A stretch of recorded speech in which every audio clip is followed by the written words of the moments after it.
was thinking of so many things in the Bible that would have been appropriate in terms of the humanity of all people in our country. And I was thinking about time. You know, time is such a most important commodity. The most important commodity, the most finite of all commodities. The time it takes to make the change necessary. And it's long overdue time for us to make some of that change that people were calling out for.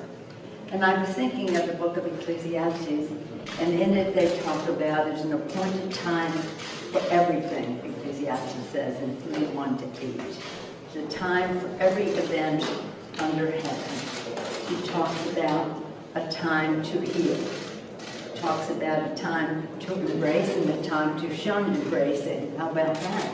For today, a time for peace.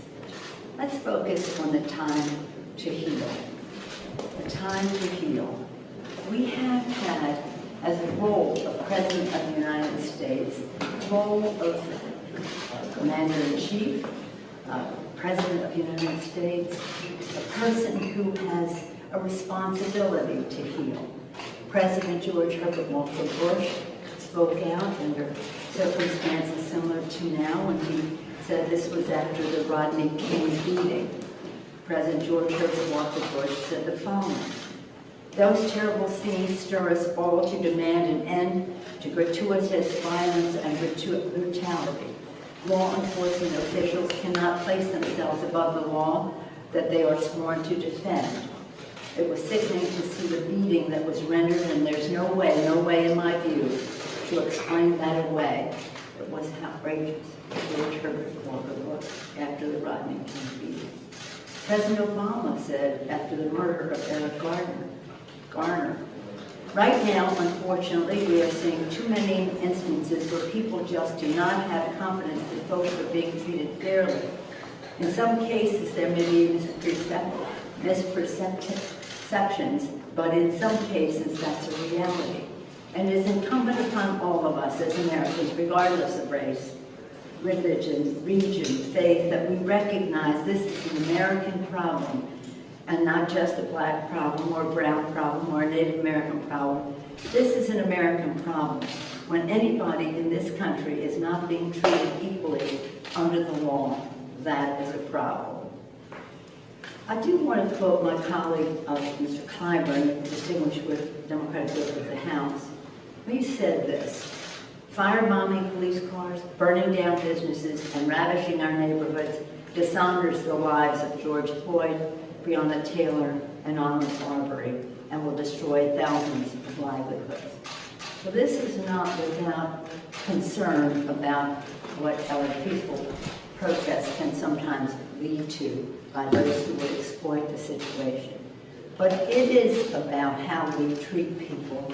And again, across our country, as President Obama said the other day, many law enforcement people take pride in what they do and would not identify with the actions that were taken against George Floyd. But in fact, it did happen. And it happened in broad daylight. It happened for all the world to see. A knee to the neck, not only by the perpetrator of that murder, but by 3 officers observing it. So it's time. It's a time for us to address, and that's why the concerns that were being expressed by the protesters. This is not an incident, a single incident. We know it is a pattern of behavior. We also know the history that takes us to this sad place. And that's why I'm so proud of the work of the Congressional Black Caucus. We call that the conscience of the Congress. The important work they're doing, have been doing over time, and now are ready when we come forward with legislation, whether it's to end racial profiling or some of the other, a number of pieces of legislation, police brutality being part of that, but racial profiling being such a universal affliction that we must be rid of.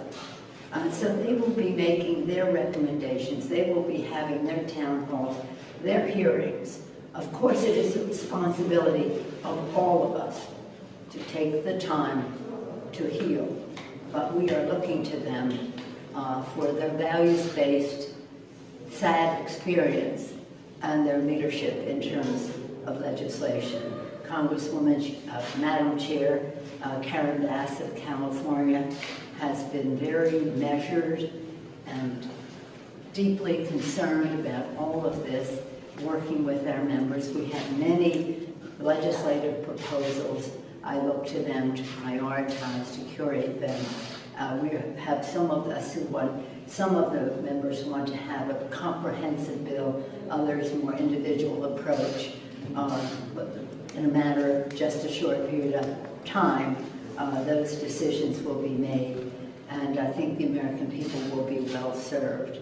But we would hope that the President of the United States would follow the lead of so many other presidents before him to be a healer in chief and not a fanner of the flame. Yesterday we saw a most unfortunate situation where before the curfew, the time of the curfew occurred, peaceful demonstrators in front of protesters in front of the White House were beaten. Some people came out and beat them so they could clear the area so the president could come out and go forward. What is that? That has no place, and it's time for us to do away with that. A time to heal, the book of Ecclesiastes. Thank you all very much. We will make America great again.